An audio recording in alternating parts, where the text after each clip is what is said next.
A game controller is something you tend to develop a special relationship with. Once you get used to the fit of something, it's hard to kind of bond with anything else.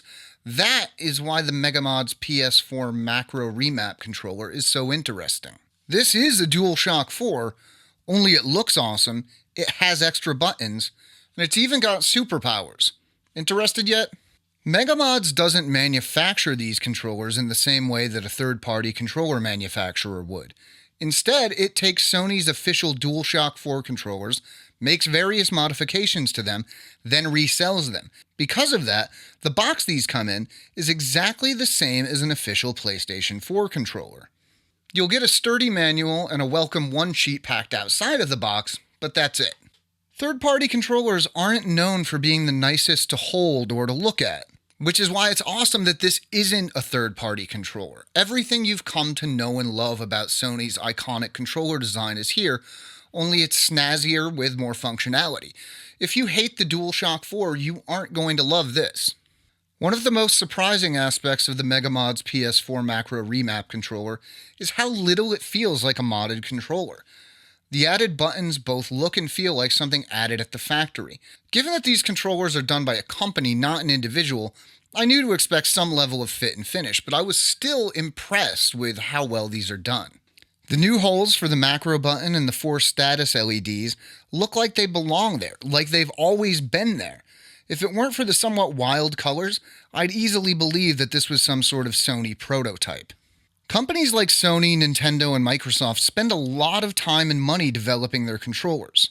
I can't speak from experience, but I'd imagine something like this at one of those companies would require several signatures on several pieces of paper, not to mention hours upon hours of testing. The location of the extra buttons on this controller works surprisingly well. I can't imagine where else they would go. In my case, the L4 and R4 buttons fall right below where either my middle fingers or ring fingers would go on the back of the controller, depending on how many fingers I have on the shoulder buttons at a given time. The action of pressing the buttons feels nice too, with enough resistance that you don't end up accidentally pressing them. That said, they don't feel like they need too much pressure either. I can't speak for how well they'll hold up over time because I've only had these a few weeks, but the buttons on mine still work and look exactly like they did the day I took them out of the box. Otherwise, everything else is exactly as you would expect from a DualShock 4. As I mentioned before, if you don't like Sony's standard controller, you're not going to like this one anymore. That said, there's got to be a reason Sony has left this design mostly unchanged since the original DualShock debuted for the original PlayStation. Unlike some other modded and macro controllers, programming the Mega Modz controller doesn't require plugging it into a computer. Everything is done using the macro button combined with other buttons on the controller. At the simplest level, assigning one of the rear paddle buttons is quite easy. Simply make sure the controller is on, hold down the macro button plus whichever of the R4 or L4 buttons you wish to assign for 2 seconds, then tap the button you want to map to the macro button.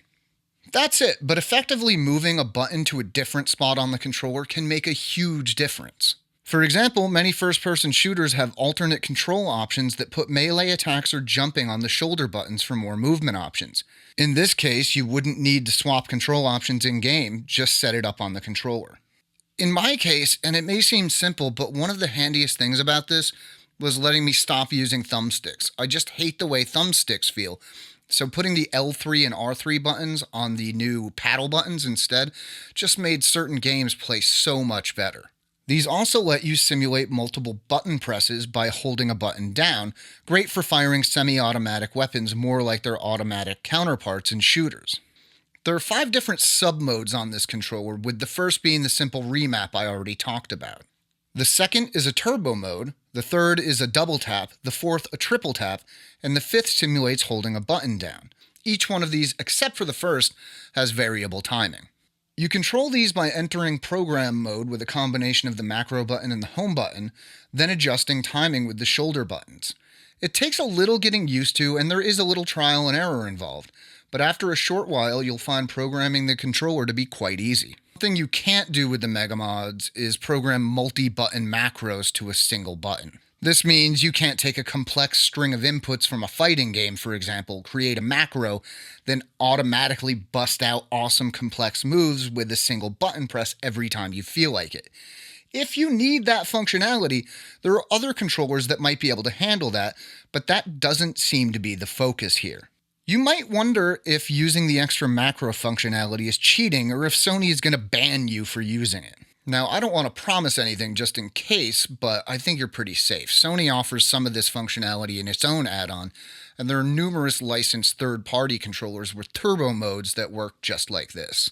As far as Sony is concerned, this is probably on the same level as upgrading the storage in your PlayStation 4.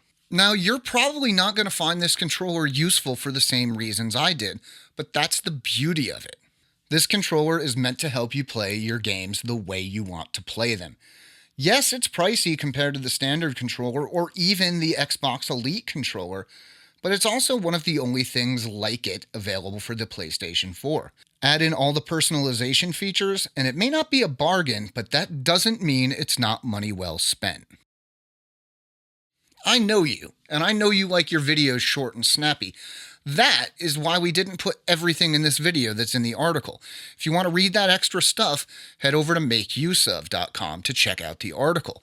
While you're there, you can win one of these awesome controllers for yourself. If you already have all the info you need, but you still want to win stuff, just go to makeuseof.com/giveaways. When you get to the part about a video bonus question, enter Macro Master, all one word. Thanks to Mega Modz for the review unit, and as always, thank you for watching.